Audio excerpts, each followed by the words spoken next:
कह रहे हैं एक परीक्षा में अगला प्रश्न है दोस्तों, 35% छात्र गणित में, 25% छात्र अंग्रेजी में अनुत्तीर्ण हुए और 10% छात्र दोनों विषयों में अनुत्तीर्ण हुए हैं।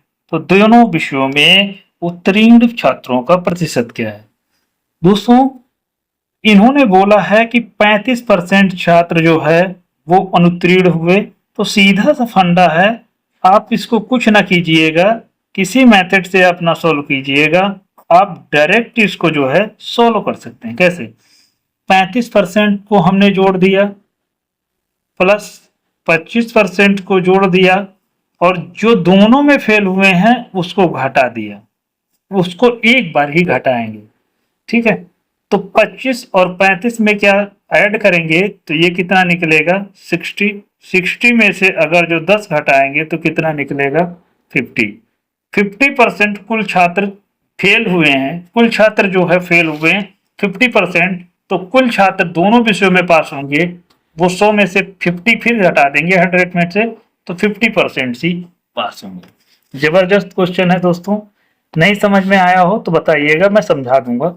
यदि किसी, अगला क्वेश्चन कह रहे हैं, यदि किसी संख्या का 37% उसी संख्या में जोड़ दिया जाता है तो परिणामी इतना प्राप्त होता है। ठीक है, तो मूल संख्या बताइए। तो 37.5% की अगर जो फ्रैक्शनल वैल्यू निकालेंगे, 37.5% की अगर जो फ्रैक्शनल वैल्यू निकालेंगे वो 3/8 आएगा। 3/8 आएगा और उसी संख्या में जोड़ दिया जाता है, मतलब पहले संख्या 8 थी, उसका 3 मतलब 37.5% जोड़ा जाता है, तो संख्या कितनी बन जाएगी 11, और 11 यूनिट की सवाल में वैल्यू कितनी दे रखी है 1320 दे रखी है। ठीक है, तो मूल संख्या कितनी है, तो हमें 8 का वैल्यू फिर से पता करना है। 11 जो है वो 132 का कितना गुना है, वो 120 गुना जो है वो निकल के आएगा। तो 120 गुना अगर जो निकल के आएगा, अगर जो निकालेंगे तो फिर 120 ही गुना निकल के आएगा, क्योंकि 11 बराबर में 132 होता है। तो फिर हमें जो है वैल्यू निकालना पड़ेगा 8 की, तो 8 की वैल्यू निकालने के लिए 8 से मल्टीप्लाई करो, 12 8 96, मतलब 960 रुपया, मतलब 960 परिणामी संख्या आने में। अगले प्रश्न पे देखते हैं क्या कह रहे हैं। SSC CGL 2021 railway 2000 group D 22 में पूछा जाने वाला प्रश्न है। दो संख्या क्रमशः तीसरी संख्या से 20% और 50% अधिक है, पहली संख्या दूसरी संख्या का कितना प्रतिशत अधिक है? कैसा क्वेश्चन लग रहा है? देख के ही आपको लग गया होगा क्वेश्चन में कोई दम नहीं है।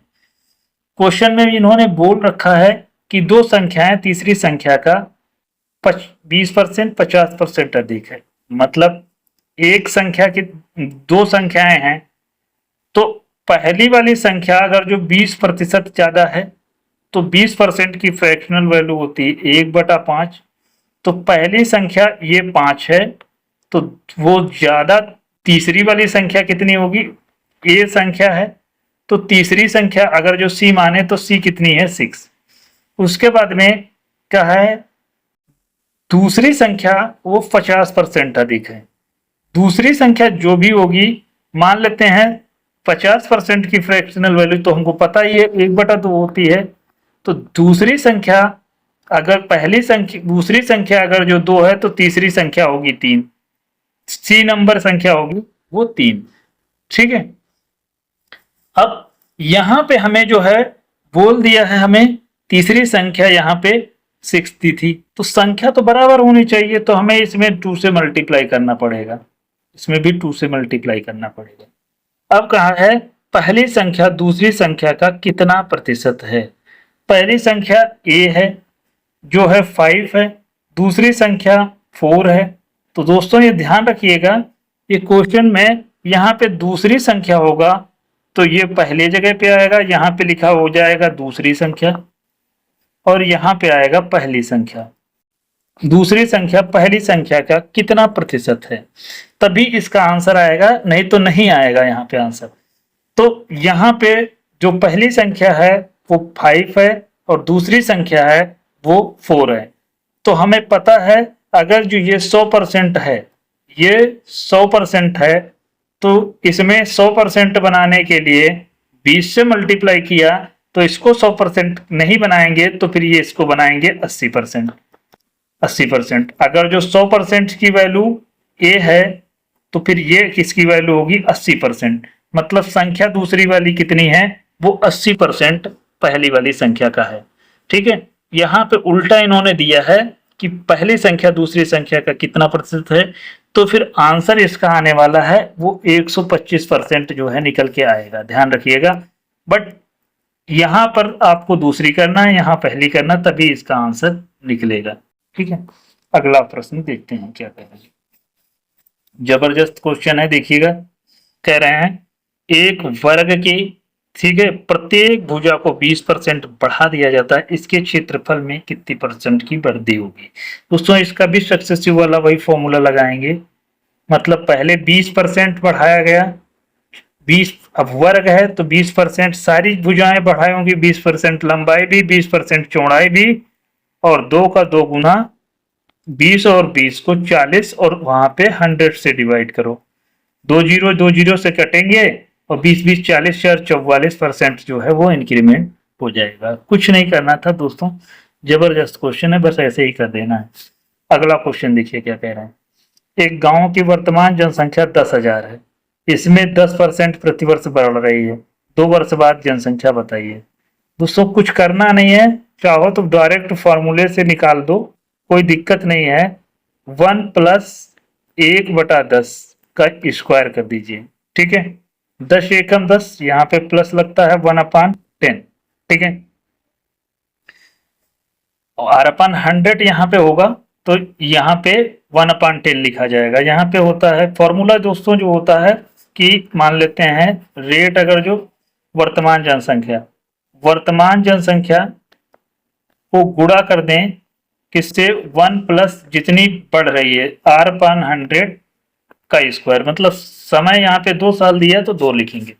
आर की वैल्यू अगर जो 10 लेंगे तो ये 0 से कट जाएगा, 1/10 हो जाएगा। तो यहाँ पे जो है कितनी थी, वो 10,000 थी, और 10,000 का 10 1 + 1/10 करेंगे, स्क्वायर कर देंगे। 10 एकम 10 1 11 हो जाएगा। तो क्या इसकी जगह पे हम 11 का स्क्वायर, ठीक है, ये नहीं लिख सकते हैं 11 का स्क्वायर अपान 10, 10 का स्क्वायर 100 होगा। ठीक है, तो हमें सीधा सा जो है आंसर पता चल जाएगा कि 11 के रहे में 121 होता है, तो आंसर 121 का मल्टीपल आने वाला है, और 121 का मल्टीपल एक ही ऑप्शन दिख रहा है, तो यही इसका जो है सही उत्तर होने वाला है।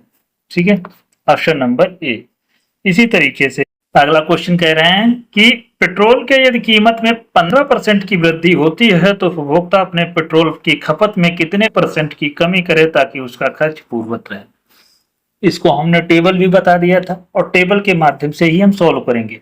हमें पता है 16 सही 2/3% की वैल्यू जो होती थी वो 1/6 होती थी। उसी तरीके से 1/7 की वैल्यू निकालेंगे, वो कितनी निकलेगी, 14 सही 2/7%। ठीक है, इसी तरीके से अब इससे अगर जो यहाँ पे निकालेंगे 2/7%, इसका मतलब इससे भी अगर जो वैल्यू अधिक वाली निकालेंगे तो 14 सही 2/7% है, सॉरी 14 सही 2/7%। इसी तरीके से 1/8% की फ्रैक्शनल वैल्यू निकालेंगे, वो 12 सही 1/2% जो है फ्रैक्शनल वैल्यू निकलेगी। मतलब इसमें 100 से मल्टीप्लाई करने पर तब ये वैल्यू परसेंटेज में निकल के आई। ध्यान रखिएगा दोस्तों, हमें पहले भी बताया था कि अगर जो 16% की वृद्धि हो, 16 सही 2/3% की वृद्धि होती है, तो खपत में कितने % की कमी, कमी के लिए हम ऊपर जाते तो यहाँ पे 20% निकल के आता। ठीक है, यहाँ पे 5 होता तो 20%, 1/5 की वैल्यू कितनी होती है 20%, तो हम ऊपर चले जाते, बट इन्होंने कमी कहा तो हम नीचे आते हैं। तो यहाँ 14 सही 2/3%, 2/7% वैल्यू निकल के आई। अब ध्यान रखिएगा दोस्तों कि आंसर जो निकल के आने वाला है वो यहाँ पे 15% कह दिया। अब इसके बीच की वैल्यू दे दिया, 15% बोल दिया। अब 15% बोल दिया तो जाहिर सी बात है कि इसके बीच का आंसर निकलने वाला है।